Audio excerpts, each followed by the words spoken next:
हम्म।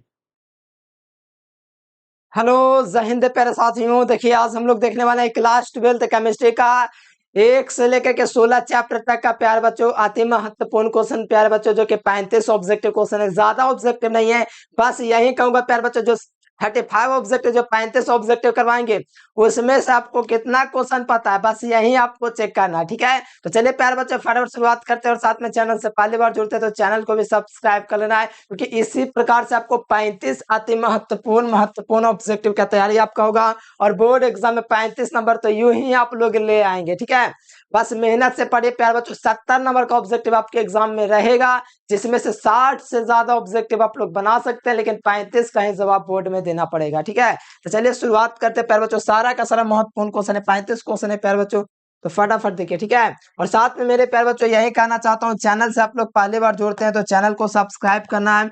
Subscribe करने के साथ एक काम करना, बेल नोटिफिकेशन दबा लेना है। ठीक है, और आपको व्हाट्सएप ग्रुप में जुड़ने के लिए इस नंबर पर व्हाट्सएप मैसेज करके ग्रुप में जुड़ जाना है। ठीक है, ताकि जितना भी क्लास होगा ना उसका नोटिफिकेशन आपके पास पहुंचेगा। ठीक है, तो चलिए प्यार बच्चों बेहतरीन वीडियो को शुरुआत करते हैं। पूरे मन से देखिएगा, ठीक है, मजा आएगा, एकदम मजा आ जाएगा। ठीक है, तो चलिए प्यार बच्चों पहला नंबर क्वेश्चन आपको देख पा रहा होगा, कैसे लिखा हुआ ध्यान से देखिएगा। लिखा हुआ एच से पे का मतलब समझते हैं, हेक्सागोनल क्लोज पैकेज है। हेक्सागोनल मतलब षटभुजीय पूछा जा रहा है। ठीक है, इसमें समन्वय संख्या, तो परमाणु संख्या होता है, एक समन्वय संख्या होता है। परमाणु संख्या जो होता है प्यार बच्चों एचसीपी का कितना होता है, एचसीपी का दोस्तों जो एटॉमिक नंबर जो होता है, एटॉमिक नंबर ये प्यार बच्चों आपका 6 होता है। लेकिन कोऑर्डिनेशन नंबर पूछेगा आप, समन्वय संख्या प्यार बच्चों यानी कि कोऑर्डिनेशन नंबर तो 12 होता है। कितना होता है, 12 होता है। लेकिन हमसे पूछा जा रहा है परमाणुओं की संख्या, इसलिए आपको हमेशा याद रखना पड़ेगा एच से पे मतलब हेक्सागोनल क्लोज पैकेज में परमाणुओं की जो संख्या होती है वो 6 होती है। और बहुत ज्यादा इंपॉर्टेंट है, बार बार आपके परीक्षा में पूछा जाता है। हम आपसे हाथ जोड़ कर विनती करते हैं, आप लोग अच्छे तरीके से याद रखो। परमाणु संख्या पूछेगा तो 6 गो, लेकिन समन्वय संख्या पूछेगा तो 12 गो याद रखिएगा। बहुत ज्यादा पूछता है, इसलिए मैंने आपको बता दिया, इसका सही जवाब ऑप्शन नंबर बी हो जाएगा। ठीक है, चलिए अगला क्वेश्चन का आंसर है प्यारे बच्चों, निम्नलिखित में से कौन सा ऑक्साइड लौह चुंबकत्व प्रदर्शित करता है। देखिए कौन सा ऑक्साइड जो है प्यार बच्चों आपका लौह चुंबकत्व प्रदर्शित करता है। Which of the following oxide से शोज द फेरोमैग्नेटिज्म, यानी कि कौन है फेरोमैग्नेटिज्म प्रदर्शित करेगा, लौह चुंबकीय पदार्थ। तो याद रखना क्रोमियम ऑक्साइड जो है मेरे प्यारे बच्चों ये आपका लौह चुंबकीय पदार्थ करेगा, इसीलिए right answer option number A होगा। ठीक है, क्रोमियम ऑक्साइड क्या प्रदर्शित करता है, लौह चुंबकत्व प्रदर्शित करता है। कोई दिक्कत वाली बात है, यहाँ पर ऑक्साइड की बात किया जाए, कौन सा ऑक्साइड, तो ऑक्साइड यहीं पर ना है, ये वाला तो आपको पता है प्यार बच्चों मैग्नेटाइट हेमाटाइट पर, लेकिन ऑक्साइड के पूछा जा रहा है। लौह यहाँ पर ये आपका प्यार बच्चों क्रोमियम जो ऑक्साइड है ये लौह चुंबकत्व प्रदर्शित करेगा, राइट आंसर है नंबर। बहुत महत्वपूर्ण क्वेश्चन है, बात को ध्यान रखिएगा।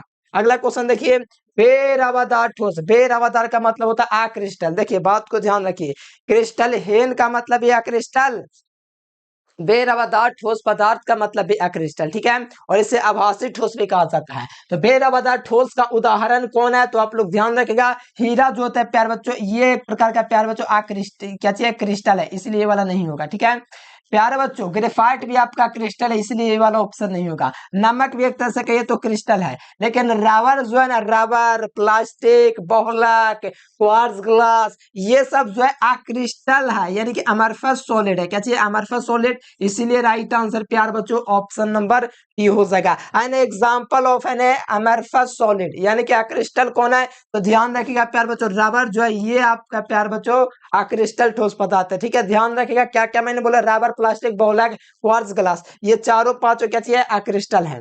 अगला देखिए क्रिस्टल होता है, तो देखो भाई क्रिस्टल जो होता है 4 प्रकार के होता है, इसी को घुमा के क्वेश्चन कर देता है रावा कितना प्रकार के होता है, तो रावा या क्रिस्टल दोनों एक ही चीज है। ठीक है, ये भी 4 प्रकार का होता है। कौन कौन है, याद है किसी को, बताओ तो, याद है तो बताओ फटाफट से।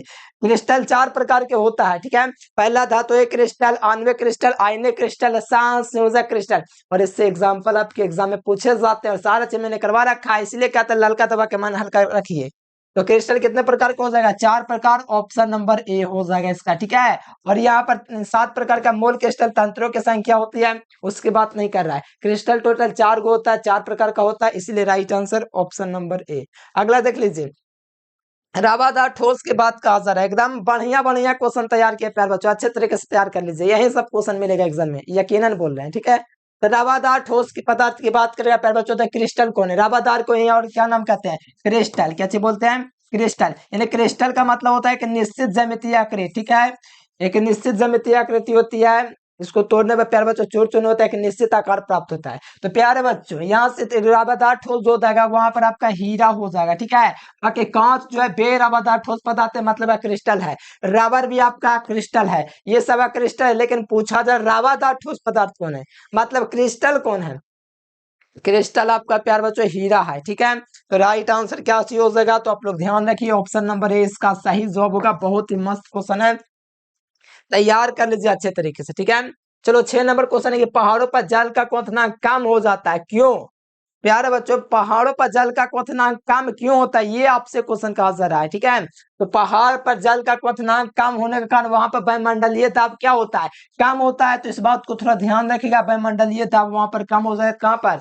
जल, पहाड़ों पर जल का क्वथनांक कम हो जाता है क्योंकि वहां पर वायुमंडल जो दाब होता है बहुत कम हो जाता है, क्योंकि पहाड़ बहुत ऊपर में ना होता है, तो वायुमंडलीय दाब कम नहीं होगा। अब पहाड़ों पर वायुमंडलीय दाब कम होगा तो वहां पर सांस लेने में ये सब में दिक्कत होगा। जैसे कि पर्वतारोही जो होता है उसके नाक से खून निकलने लगता है, कारण यही सब ना होता है कि वहां पर वायुमंडलीय दाब कम होता है, ठीक है। और आप लोग कमेंट करके बताइए प्यारे बच्चों आपको किस चैप्टर में सबसे ज्यादा प्रॉब्लम होता है, कमेंट जरूर कीजिएगा, ठीक है। और जो भी प्रॉब्लम हो नीचे कमेंट बॉक्स में आपको मेंशन करने के लिए, तो कमेंट करके बताइएगा, ठीक है। अगला देखिए, कौन सा अनुसंख्यक गुणधर्म है? ये एकदम one of the most important question का ये तो ये है, क्यों? क्योंकि प्यारे बच्चों हर साल पूछा जाता है कि अनुसंख्यक गुणधर्म लिखिए, या तो कौन निम्नलिखित में से अनुसंख्यक गुणधर्म है? तो प्यारे बच्चों अनुसंख्यक गुणधर्म 4 गो होता है, और अनुसंख्यक गुणधर्म वह होता है जो बिलियन उपस्थित विलेय के कणों की संख्या पर निर्भर करता है, इसके प्रकृति पर नहीं, कि प्रकृति कहते हैं बिलियन का अनुसंख्यक गुणधर्म केवल कणों की संख्या पर निर्भर करता है विलेय का। तो प्रासरण दाब जो होता है प्यारे बच्चों अनुसंख्यक गुणधर्म होता है। क्वथनांक में उन्नयन अनुसंख्यक गुणधर्म होता है। हिमांक में अवनमन अनुसंख्यक गुणधर्म होता है। पास दाब में अवनमन अनुसंख्यक गुणधर्म होता है। ये 4 गो होता है, चारों को एकदम सजा लेना है ओठों पर कि ये आपका अनुसंख्यक गुणधर्म होता है, ठीक है। तो प्रासरण दाब इसका राइट आंसर होगा। अगला देख लीजिए, कहा जा रहा है कि शुद्ध जल का पीएच मान कितना होता है? तो प्यारे बच्चों शुद्ध जल का जो पीएच मान होता है उस पीएच मान प्यारे बच्चों 7 होता है। अब मानव रक्त का पीएच मान कितना होता है? 7.4 होता है। अच्छा, शुद्ध जल का पीएच मान प्योर वाटर एज कितना हो जाएगा? 7, और मानव रक्त का पीएच मान 7.4 होता है, याद रहेगा ना एकदम। ये सब क्वेश्चन है प्यारे बच्चों, आपको ध्यान रखना पड़ेगा, ठीक है। तो शुद्ध जल का पीएच मान 7 हो जाएगा, right answer option number D होगा। अगला देखिएगा, तो इलेक्ट्रॉन पर आवेश कितना होता है? तो एकदम होला क्वेश्चन है, तो लॉलीपॉप क्वेश्चन है। बताओ इलेक्ट्रॉन पर आवेश कितना होता है? इलेक्ट्रॉन पर आवेश बताने की चीज है, इतना आसान क्वेश्चन बताएंगे हम। बताओ 1.6 गुना 10 की घात -19 कूलम होता है एक इलेक्ट्रॉन पर आवेश। एक जो इलेक्ट्रॉन होता है ना, इस पर जो आवेश की जो संख्या होती है वो आपका प्यार बच्चों 1.6 गुना 10 की घात -19 कूलम होता है ऋण आवेश, ठीक है। तो ऑप्शन नंबर 20 का राइट बी है। अच्छा कोई दिक्कत नहीं, जो भी आंसर हो देख लीजिए, यही आंसर है। अगला देख लीजिए, विशिष्ट प्रतिरोध की इकाई क्या होता है? तो विशिष्ट प्रतिरोध जानने से पहले आपको पता होना चाहिए प्यार बच्चों, विशिष्ट प्रतिरोध यानी कि प्रतिरोधकता। प्रतिरोध पूछता, विद्युत प्रतिरोध पूछता, अरे कोई दिक्कत नहीं, विद्युत प्रतिरोध का उल्टा विशिष्ट चालकता, और विद्युत यहाँ पर प्यार बच्चों विशिष्ट प्रतिरोध है, इसका उल्टा होता है विशिष्ट चालकता, ठीक है। तो विद्युत प्रतिरोध का मात्रक प्यार बच्चों ओम क्या चीज होता है बताइए? ओम, ओम हो जाएगा इंटू सेमी हो जाएगा, या तो ओम इंटू मीटर हो जाएगा, दोनों में से कोई भी ऑप्शन मिले आप लोग लगा दीजिए। तो विशिष्ट प्रतिरोध का मात्रक देख लीजिए, ओम सेंटीमीटर कहां पर दिया गया है? तो ऑप्शन नंबर सी में दिया गया, एकदम होला क्वेश्चन है, इतना आसान क्वेश्चन का आप लोग अच्छे तरीके से इसको तैयार कर सकते हैं। और यही सब वो क्वेश्चन है जो आपके बोर्ड परीक्षा में छपेगा प्यार बच्चों, एकदम तैयार कर लीजिए। अगर विशिष्ट चालकता पूछेगा तो क्या हो जाएगा? इसी का उल्टा ओम इनवर्स सीएम इनवर्स जो कि बे नंबर मिल रहा है, तब पूछेगा, तब यहाँ पर विशिष्ट चालकता पूछेगा ना, तब आपका ओम इनवर्स सीएम इनवर्स होगा। यहाँ पर राइट आंसर आपका सी नंबर होगा, ध्यान रखिएगा, ठीक है। और विशिष्ट प्रतिरोध क्या है, विशिष्ट चालकता क्या, इतना अच्छा से पढ़ाया हूँ कि क्या ही बताऊं। एकदम प्यारा, एक कोई भी प्यारे बच्चों बच्चा को लेगा, बस उसका 2 हाथ होना चाहिए, 2 कान होना चाहिए, बस, और हाथ में कलम होना चाहिए, उसको याद ना हो जाए ध्यान से समझने पर तो कहिएगा, बस ध्यान पूर्वक देखने वाला होना चाहिए। अगला देखिए, विद्युत अपघटन का नियम देने वाला वैज्ञानिक कौन था प्यारे बच्चों? विद्युत अपघटन के नियम देने वाला वैज्ञानिक फैराडे था। कौन था? फैराडे। विद्युत अपघटन के दो नियम दिया था। पहला नियम, विद्युत अपघटन जैसे कि इलेक्ट्रोड पर मुक्त पदार्थों की मात्रा, विद्युत अपघटन की क्रिया में इलेक्ट्रोड पर मुक्त पदार्थों की मात्रा प्रवाहित आवेश के समानुपाती होता है। यानी इस पर जितना भी आवेश प्रवाहित होगा इस इलेक्ट्रोड पर प्रवाहित आवेश के समानुपाती होता है। और दूसरा नियम होता है, विभिन्न विद्युत अपघट्यों में समान धारा समान समय तक प्रवाहित किया जाता है तो इलेक्ट्रोड पर मुक्त पदार्थों की मात्रा तुल्यांक भार के समानुपाती होता है। ये दूसरा का नियम है। तो देने वाला वैज्ञानिक कौन है? तो फैराडे वाले भैया हैं। कन्ने भैया कहाँ है? तो यहाँ पर छिपे हुए हैं। तो ऑप्शन नंबर सी, ठीक है, ध्यान रखिएगा। फैराडे का प्रथम नियम क्या कहता है? फैराडे का प्रथम नियम क्या चाहिए? एम बराबर जेड सेट ए या जेड आई टी। करने में जेड सेट ए या जेड आई टी। एम बराबर जेड सी टी या जेड आई टी, ये भी चलेगा, ठीक है। एम बराबर जेड सेट ए या जेड आई टी या जेड या तो आपका ई सी टी, कोई दिक्कत नहीं है, ठीक है। फैराडे का पहला नियम होता है तो ए से टी भी चल सकता है, कोई दिक्कत वाली बात नहीं है। राइट आंसर बी नंबर याद रखना। अगला देख लो, यहाँ पर 13 नंबर क्वेश्चन कहा जा रहा है, किसी पदार्थ के क्रिया करने के दर निर्भर करता है। अरे देखो, ये सब क्वेश्चन नहीं पता है ना तो आप लोगों को पता चल रहा है कि आप लोग मेहनत नहीं कर रहे हैं। ये क्वेश्चन बैंक का सवाल आसान क्वेश्चन है, इसको आपको ध्यान में नहीं रखना है। बढ़िया बढ़िया क्वेश्चन ना पता है, बताइए कैसे काम होगा। किसी पदार्थ की क्रिया करने के जो दर होता है पहले जो हमेशा सक्रिय भार पर निर्भर करता है, एक्टिव मास पर, ठीक है। यानी यहाँ पर राइट आंसर देखिएगा प्यार बच्चों, सक्रिय भार जो देखिएगा तो यहाँ पर आपको मिल जाएगा सक्रिय द्रव्यमान, ऑप्शन नंबर गलत मार दिए थे, देख रहे हैं, बोल रहे हैं सही, ठीक लग रहा है गलत। यही तब तो आपको देखना है, देखिएगा ध्यान से क्या कर रहे हैं। किसी पदार्थ के क्रिया करने के दर निर्भर करता है सक्रिय भार पर या तो सक्रिय द्रव्यमान पर। तो यहाँ पर आपको ना दिया गया सक्रिय द्रव्यमान। बताओ परमाणु भार कहाँ चले गए थे? गलत ना हो जाता, अभी गलत होते होते बच गया। ऑप्शन नंबर ए, ठीक है। जो बोलते हैं उस पर ध्यान दीजिए, हाथ कहीं पर चल जाता है मेरा, ठीक है, इसलिए ध्यान रहे। अगला क्वेश्चन देख लीजिए क्या कहा जरा, 14 नंबर क्वेश्चन, किसी भी अभिक्रिया में उत्प्रेरक क्या होता है? तो देखिए उत्प्रेरक जो होता है प्यार बच्चों, किसी भी रासायनिक अभिक्रिया के वेग को या तो बढ़ा देता है या तो घटा देता है। जैसे धनात्मक उत्प्रेरक है तो रासायनिक अभिक्रिया के वेग को बढ़ा देगा, अगर ऋणात्मक उत्प्रेरक है तो अभिक्रिया के वेग को घटा देगा। तो बताओ किसी रासायनिक अभिक्रिया में उत्प्रेरक का काम क्या होता है? अभिक्रिया के वेग को या तो बढ़ा देगा या तो घटा देगा। तो यही दोनों में से कोई एक काम करेगा, या तो घटाएगा या तो बढ़ाएगा। कौन? तो हमेशा याद रखिएगा उत्प्रेरक, कैटलिस्ट, ठीक है। Option number C will be correct. अगला क्वेश्चन कहा जा रहा है, किस गैस का अवशोषण चारकोल के द्वारा सबसे अधिक होता है? कौन सा ऐसा गैस इसमें है जिसका अवशोषण चारकोल द्वारा सबसे अधिक होता है? तो वो प्यार बच्चों अमोनिया गैस है, ठीक है। कौन गैस है? अमोनिया, कार्बन मोनोऑक्साइड नहीं। यहाँ पर आपका नाइट्रोजन ट्राइक्लोराइड भी नहीं, हाइड्रोजन भी नहीं। आपको याद रखना किस गैस का अवशोषण चारकोल द्वारा सबसे अधिक होता था? अमोनिया हो जाएगा, ठीक है। कार्बन मोनोऑक्साइड सोच रहे थे, गलत है। याद रखिएगा प्यार बच्चों, किस गैस का अवशोषण सबसे ज्यादा होता है? तो यहाँ पर आपका प्यार बच्चों अमोनिया का होता है, ठीक है। ध्यान रखिएगा, ऑप्शन नंबर बी हो जाएगा। अगला देखिए P2O5 क्या चीज है? एक अच्छा अवशोषक है। कैसे कैसे मान ले अवशोषक है? तो प्यारे बच्चों यहाँ पर अवशोषक होता है P2O5, इसका नाम होता है फॉस्फोरस पेंटाऑक्साइड, ठीक है, फॉस्फोरस पेंटाऑक्साइड। ये जल से अभिक्रिया करके फॉस्फोरिक अम्ल बनाता है H3PO4। जैसे कि यहाँ पर ये P2O5 जो है ना प्यारे बच्चों, जैसे जैसे समझिए, ये P2O5 जो है ये जल के साथ अभिक्रिया करेगा ना, यहाँ पर जल के साथ, तो क्या बनाएगा पता है?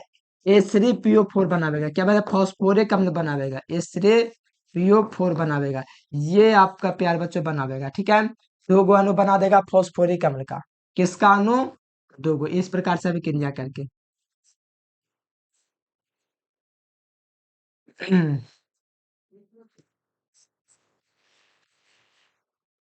कौन बनाता है प्यार बच्चों? तो आपको ध्यान रखना, ये आपका 6 हाइड्रोजन होना चाहिए। ये आपका बनाता है प्यार बच्चों H3PO4, ये फॉस्फो पेंटा पेंटा फॉस्फोरस, ठीक है। पेंटा फॉस्फोरस ऑक्साइड जल से विक्रिया करके बनाता है ये। तो ये अवशोषक का यहाँ पर काम करता है। क्या चीज का काम करता है? अवशोषक का। Right answer B number. अगला देखिए, टॉयलिन नामक एंजाइम पाया जाता है। जीव का लार देखें, इसमें पाया जाता है टाइलिन एंजाइम। तो बताओ जीव का जो लार होता है इसमें कौन सा एंजाइम पाया जाता है? जीव के लार में एक बात बोले, सच्चाई बोलेंगे कड़वा बोलेंगे एकदम दुख लग जाएगा। ठीक है, आप लोग मेहनत नहीं करते, अगर मेहनत करते इस क्वेश्चन का उत्तर दीजिए। ठीक है, पूछे क्वेश्चन, चलो बताओ सुक्रोज के जल अपघटन में किस एंजाइम का प्रयोग करते हैं? नहीं पता है तो याद रखिए, केमिस्ट्री का एग्जाम बड़े बेकार जाने वाला है, याद रख लीजिए पहले ही, क्योंकि एक बार नहीं बहुत बार ट्रिक से पता है। सुक्रोज के जल अपघटन में कड़वा लगेगा, पहले ही बोल देते। ठीक है, सुक्रोज के जल अपघटन से क्या प्राप्त होता है, पहले की बहुत बार पढ़ा, जिसको नहीं पढ़ा उसको कोई दिक्कत नहीं, जो पढ़ा दे उसके लिए बोले। सुक्रोज के जल अपघटन में किस एंजाइम का प्रयोग होता है, और सुक्रोज के जल अपघटन में क्या प्राप्त होता है? ट्रिक भी हम आपको दिए थे याद रखने के लिए, जीएम और जीएफ वाला। ठीक है, अगर नहीं याद है तो समझिए ऑनलाइन जो भी चीज है सबसे फेंक फेंक के मार के, मरकरी से लेकर के जितना भी चीज है सबसे पिटेंगे, समझ लीजिएगा। ठीक है, एक बार बताएं, दो बार बताएं सुक्रोज का जल अपघटन में, अब देखेंगे हम। Right answer C number. अगला देख लीजिए, इतना बढ़िया से ट्रिक बताते हैं और देखो ना करते हैं, ध्यान न रखते हैं। अगला देखिए, निम्नलिखित में कौन लाइफ कोलाइड, ये हर साल आ जाएगा क्वेश्चन, पहले ही सुन लो, अब ये भी ना पता होगा। लाइफ कोलाइड चार को याद है कौन कौन है? जे प्रोटीन है, स्टार्च है, ग्लूकोज है, जिलेटिन है, याद है, या आएगा पक्का एग्जाम में। तो देखो यहाँ पे कौन लाइफ कोलाइड है, तो गोंद है मेरे प्यार बच्चों, नहीं है तो नहीं है तो कुहासा। देखो सबसे बढ़िया लाइफ कोलाइड गोंद है, लेकिन यहाँ पर खून भी चल सकता है, दूध भी चल सकता है, क्योंकि इसके कान थोड़े थोड़े छोटे छोटे हैं, इसलिए कोलाइडेबेलन बना लेगा, इसमें चल जाएगा काम, लेकिन कुहासा का भी नहीं चलेगा। ठीक है, इसलिए कुहासा जो है कोलाइड नहीं है, ऑप्शन नंबर सी। अगला क्वेश्चन देखा जाए, दूध किसका उदाहरण है? तो प्यार बच्चों दूध जो है पायस का उदाहरण है, किसका उदाहरण है? इमल्सन, दूध जल में प्रक्षेपित बसा होता है, ये तो एकदम चटनी करके याद कर लेना। अब बताओ इसके किसका इमाम का नाम सबसे अधिक होता है? पोटेशियम सल्फेट का होता है, ऑप्शन नंबर ए। अगला देख लीजिए, निर्वात ताप जिस पर, हाँ बताओ ये क्वेश्चन बताओ तो, सबसे कम पाया जाने वाला प्यार बच्चों क्या पूछा जा रहा है, खनिज कौन सा है? सबसे कम पाया जाने वाला खनिज कौन है पृथ्वी पर? तो सबसे कम पाया जाने वाला खनिज की बात करेगा प्यार बच्चों, तो यहाँ पर आपको याद रखना है नाइट्राइट हो जाएगा। क्या हो जाएगा? क्लोराइड नहीं होगा, यहाँ पर आपको नाइट्रेट याद रखना है। क्या हो जाएगा? नाइट्रेट जो होगा ना मेरे प्यार बच्चों NO3, ये जो है सबसे कम पाया जाएगा क्या चीज पर? तो याद रखिएगा भूल पट्टी पर, यानी पृथ्वी पर। कॉपर पाइराइट किसका सूत्र, इसका सूत्र आपको पता होगा, CuFeS2 होता है। Copper pyrite CuFeS2। ठीक है, कॉपर पाइराइट ये फॉर्मूला होता है, ये किसका अयस्क होता है? कॉपर का अयस्क होता है। किस कॉपर का अयस्क होता है? कॉपर। इनके कॉपर का मुख्य अयस्क क्या है? Copper pyrite. नहीं ना पता, नहीं पता तो एकदम धोबैया पिटैया सब होगा। ये कॉपर का अयस्क है। एल्यूमिनियम का मुख्य अयस्क नहीं याद है? बॉक्साइट। कहाँ रहते हैं? सोडियम तो होगा नहीं। लोहा का मुख्य अयस्क नहीं पता, हेमाटाइट। बताओ क्यों क्वेश्चन पता था तीन गो में से? तीन गो में जितना क्वेश्चन पता था वही तैयारी आपका दिखा रहा है। अगला देखिए, गैंग और फ्लक्स मिलकर के क्या बनाओगे? अब बताओ, गैंग जो अयस्क में उपस्थित अशुद्धि होता है, अयस्क जो खनिजों से प्राप्त किया जाता है, तो बताओ यहाँ पर गैंग और फ्लक्स मिलेगा तो धातुमल बनाएगा क्या? स्लैग। तो इसी को कहा जाता है इंग्लिश में स्लैग। यानी कि गैंग और फ्लक्स मिलकर के जो द्रवनशील पदार्थ बनता है उसको धातुमल स्लैग कहते हैं। अयस्क में उपस्थित अशुद्धि को गैंग कहते हैं, और ये 11th क्लास वालों को लगता है पढ़ेबे कि हाँ पढ़ेबे कि ये 10वें क्लास में अपना पढ़ा है क्या? 10वें में पढ़ा है सर। तो गैंग और फ्लक्स मिलकर के स्लैग बनाता है, तो यहाँ पर राइट आंसर ए नंबर हो जाएगा, कोई दिक्कत नहीं होना चाहिए इस क्वेश्चन में। अगला क्वेश्चन देख प्यार बच्चों, विद्युत विच्छेदन के लिए किसका विद्युत विच्छेदन से प्राप्त की जाती है? बताओ विद्युत विच्छेदन की क्रिया होती है तो क्या प्राप्त किया जाता है? तो विद्युत विच्छेदन से प्यार बच्चों कैल्शियम आपका प्राप्त की जाती है। विद्युत विच्छेदन से कौन प्राप्त किया जाता है? कैल्शियम। तो right answer option number A हो जाएगा। ठीक है,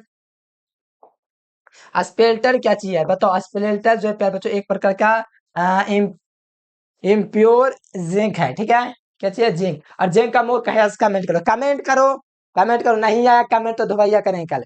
जिंक का मुख्य है कौन है? गूगल मत कीजिए, गूगल की जगह तो हम है कि पूरा पूछ लेंगे, इसीलिए कहते हैं कमेंट करो कि जिंक का मुख्य है कौन है, कमेंट कर देना। स्पेल्टर जो है प्यारे बच्चों एक अशुद्ध जिंक है। क्या चाहिए? स्पेल्टर क्या चाहिए? Impure zinc. ठीक है, तो ध्यान रखिएगा। डोलामाइट खनिज में पाया जाता है। बताओ, अब इतना आसान क्वेश्चन देखो 2016 के सप्लीमेंट्री में आया हुआ है। तो डोलामाइट खनिज पाया जाता है मैग्नीशियम में, तो ऑप्शन नंबर ए हो जाएगा। अगला नंबर देखिएगा प्यार बच्चों, तो नीला थोथा का रासायनिक सूत्र क्या होता है? तो नीला थोथा का जो रासायनिक सूत्र होता है वो आप लोग देखिएगा ना मेरे प्यारे बच्चों। तो नीला तोता में 5 गो जल का अणु होता है, और हरा तोता में कितना होता है? 7 गो जल का अणु होता है। जैसे कि यहाँ पर होता है Fe4 into 7 ये किसका फार्मूला है? तो ये हरा तोता का रासायनिक फार्मूला है। किसका तोता का? हरा तोता का फार्मूला है। ये किसका तोता का फार्मूला है? ये नीला तोता का रासायनिक फार्मूला है। ठीक है, राइट आंसर बी नंबर हो जाएगा। ठीक है, कोई दिक्कत नहीं है दिक्कत। अगला देखिएगा, इसको क्या कहते हैं? तो इसको सोडियम हाइड्रोक्साइड का, जिससे कास्टिक सोडा कहते हैं। Option number A. फुलपाटी पर स्वादिष्ट पाए जाने वाला तत्व कौन है? बताओ, इतना आसान वो सब हम बता दे। बताओ, फुलपाटी पर स्वादिष्ट पाए जाने वाला तत्व कौन होता है? तत्व के बाद सिलिकॉन हो जाएगा, धातु पूछेगा तो एल्युमिनियम, जिंक तो होगा नहीं, फेरम तो होगा ही नहीं। धातु पूछेगा तो सिलिकॉन, और धातु पूछेगा तब एल्युमिनियम। एकदम अच्छे तरीके से होठों पर सजा के रखिए। अगला देख लीजिए प्यारे बच्चों, पूछा जा रहा है कि कॉपर सदस्य बताओ। कॉपर नहीं पता है किसका सदस्य है? कॉपर के बारे में नहीं पढ़े? बताए तो नहीं पढ़े हैं। अरे यार, इतना बढ़िया से पढ़ा दी है टेबल ऑफ एलिमेंट। ठीक है, कॉपर सदस्य था पीरियोडिक टेबल में प्यारे बच्चों। एलिमेंट का टेबल ऑफ एलिमेंट का प्रथम श्रेणी का सदस्य है, जिसमें स्कैंडियम से लेकर के जिंक तक होता है। कितना से लेकर होता है? 21 स्कैंडियम से लेकर जिंक तक होता है। इनके परमाणु संख्या 21 से लेकर के 30 तक जितने भी तत्व होता है, प्रथम ट्रांजिशन एलिमेंट, प्रथम संक्रमण तत्व कहलाते हैं। और इसमें प्यारे बच्चों एक 31 से लेकर 30 तक का ये सारा का सारा धातु संक्रमण तत्व है, और इसी में आता है कॉपर प्रथम संक्रमण श्रेणी में। तो right answer option number A will be correct. अगला क्वेश्चन, निम्नलिखित में से कौन रेड लेड है? तो Pb3O4 जो है प्यार बच्चों लेड ऑक्साइड, ये आपका प्यार बच्चों रेड लेड है। क्या चीज है? रेड लेड का फॉर्मूला है, कोई दिक्कत नहीं। अगला क्वेश्चन कहा जा रहा है कि विटामिन B12 में क्या पाया जाता है? बताओ, ये क्वेश्चन हम आपको बताए, बड़े बुरा लगेगा अगर बताना पड़ेगा तो। इतना क्वेश्चन इसको हर बार बता देते हैं, नहीं पता क्या ही बता। एग्जाम बड़े बेकार जाने वाला है, पढ़ा दिए नहीं पता है तब। यहाँ पर देखिए, विटामिन B12 में दोस्तों कोबाल्ट पाया जाता है। ठीक है, आप कमेंट करके बताओ कि एस्टेरॉयड किस विटामिन से संबंधित है? एस्टेरॉयड, एस्टेरॉयड किस विटामिन से संबंधित है? ये बताओ। अगर नहीं बताओगे तो मैं समझ लूंगा आप लोग दिन भर फोन चलाते रहते हैं। कमेंट करके बताओ, एस्टेरॉयड किस विटामिन से संबंधित है? ठीक है, ऑप्शन नंबर ए इसका सही हो जाएगा। विटामिन B12 में पाया जाता है तो कोबाल्ट। ये कमेंट करके जरूर बताना, जिसको नहीं पता है कमेंट चेक कर लो। चलो अगला देख लो, समन्वय संख्या होता है तो किसका समन्वय संख्या पूछा जा रहा है? ये 100% हर साल क्वेश्चन आएगा। इस द्विदांतियों लिंगेड है तो 2 हो गया, और यहाँ पर आपका 3 है तो 2 3 दूनी 6, द्वितीय 6, तो समन्वय संख्या 6 हो जाएगी। हर साल आएगा क्वेश्चन, टेंशन वाली बात नहीं है। ये हर साल आएगा, एकदम याद करके रख लो। ये द्विदांतुंग लिंगेड है, ऑक्सिलेट, ऑक्सिलेट है तो 2 गुना 3 करेंगे। इसका ये द्विदांतुंग लिंगेड है इसलिए 2, तो 2 गुना 3 करोगे तो कितना हो जाएगा? 6 हो जाएगा। ये 100% हर साल आता है। इस साल भी देख लो उठा के क्वेश्चन पक्का आया होगा। कार्बन के वैलेंस से कितनी होती है? तो कार्बन के वैलेंस से 4 होती है। कार्बन दोस्तों अधिकतम 4 का बॉन्ड बनाता है, और कार्बन कार्बन दोस्तों, हाँ एक क्वेश्चन पूछेंगे। कार्बन के 200 संयोजकता 4 होती है, ये सबको पता है, हमको भी पता, आपको भी पता, कल भी पता था, आज भी पता है, कल भी पता रहेगा। तो यहाँ पर आपका दोस्तों 4 को बॉन्ड बनाता है कार्बन, इसमें कोई दिक्कत नहीं, हमको उससे कोई दिक्कत नहीं। लेकिन दोस्तों एल्केन में जो होता है, कार्बन कार्बन के बंध के बीच की दूरी कितना होता है? तो कहोगे भैया ये 154 इंस्टोग्राम होता है, जो बहुत ज्यादा है। और हम आपसे पूछेंगे कार्बन कार्बन डबल बॉन्ड के बीच कितना होता है प्यार बच्चों, ये बताओ। और कार्बन कार्बन ट्रिपल बॉन्ड के बीच कितना होता है, ये बताओ। ज्यादा होमवर्क दे दूंगा तो पगला जाओगे। ठीक है, ये 134 इंस्टोग्राम होता है, और ये आपका 120 होता है ट्रिपल बॉन्ड वाला में। ठीक है, ध्यान रखना। और कार्बन जो होता है पहले टोटल 4 को बॉन्ड बनाता है, और कार्बन के 200 परमाणु संख्या 6 होती है। और कार्बन जो होता है पूरे ब्रह्मांड में उपस्थित है, पूरे हर जगह जगह मौजूद है। ठीक है, पूरा दुनिया में कार्बन ये ऐसा एक तत्व है। अब बताओ यहाँ पर मीथेन में दोस्तों सिग्मा बॉन्ड बताओ। अरे भैया, अभी ना बता रहे थे, ये कार्बन की संरचना है। क्या चीज का संरचना है? कार्बन का 4 को बॉन्ड बनाता है ना, इसी को सिग्मा बॉन्ड बोलते हैं। 1 sigma, 2 sigma, 3 sigma, 4 sigma. CH4 methane होता है ना, तो 4 गुण है ना कार्बन का, हाइड्रोजन के, तो जुड़ेगा ना ऐसे इस प्रकार से। 4 गुना सिंगल बॉन्ड है। तो बताओ तो कितना इजी क्वेश्चन है। अरे आराम से तैयार कर लीजिए सब क्वेश्चन, एकदम भौकाल मार के आएगा क्वेश्चन, आप लोग देखते रहिएगा, फिर पता नहीं चलेगा कि लो पढ़ भी नहीं किए थे ठीक से। इसलिए मेहनत कर लो सर झुका के, ताकि कल के दिन सर उठा के चलेगा और बोलेगा कि हम 35 में 35 ठोक के आए हैं, और बोर्ड एग्जाम में दावा है कि 95% रुकेगा नहीं। ऐसा होना चाहिए मेहनत। 6 महीना पहले सिलेबस खत्म किए, लाएंगे 400 नंबर, तो तुमको से कोई गद्दार कोई होगा? बुरा लग सकता है, 400 नंबर के लिए पढ़ा रहे थे, और 6 महीना पहले सिलेबस किए थे 400 नंबर लाने के लिए। एकदम मूर्ख हैं। मेहनत कीजिएगा बढ़िया, सही जगह पर तब ना नंबर आवेगा। चलिए यहाँ पे बताओ, सिल्वर नाइट्रेट से क्रिया करके एथिल ब्रोमाइड क्या बनाता है, ये आपका प्यारे बच्चों आंसर बताते हैं। ये आपका प्यारे बच्चों होमवर्क का क्वेश्चन है, ठीक है। और पहले ही हम आपको रिएक्शन में साथ से बता चुके हैं। तो ये होमवर्क का क्वेश्चन है, कमेंट करके बताओ क्या हो जाएगा इसका उत्तर, ठीक है। तो यहाँ पर बताओ, ठीक है। देखिए, कड़वा लगे तो लगे, हम बोल देते हैं साफ साफ। इतना मेहनत किए तो इसीलिए कि फर्स्ट डिवीजन ला के एकदम भौकाल टाइट करेंगे, अपने गांव में भौकाल मचाएंगे। 300 नंबर में जिन्हें पूछे 400 नंबर में, इतना मेहनत इसलिए करा रहे हैं। इंग्लिश का कोई क्वेश्चन पाते ना होगा ठीक से, और फिजिक्स केमिस्ट्री में रट रट के का कर रहे हैं। इतना दिन से पढ़ा रहे थे इसीलिए। चलिए कोई बात ना, कमेंट कीजिए इसका राइट आंसर कर बच्चों। और जो विद्यार्थी व्हाट्सएप ग्रुप में नहीं जुड़े हैं तो इस नंबर पर व्हाट्सएप मैसेज करके ग्रुप में जुड़ जाएगा, ठीक है। और फटाफट से कमेंट करके बताओ वीडियो प्यारे बच्चों कैसा रहा, कमेंट जरूर कीजिएगा। नहीं कमेंट कीजिएगा तो देख लेंगे आप लोग को, ठीक है। तो चलिए प्यारे बच्चों, आज के लिए फिलहाल इतना है। Thanks for watching this video. जय हिंद, वंदे मातरम।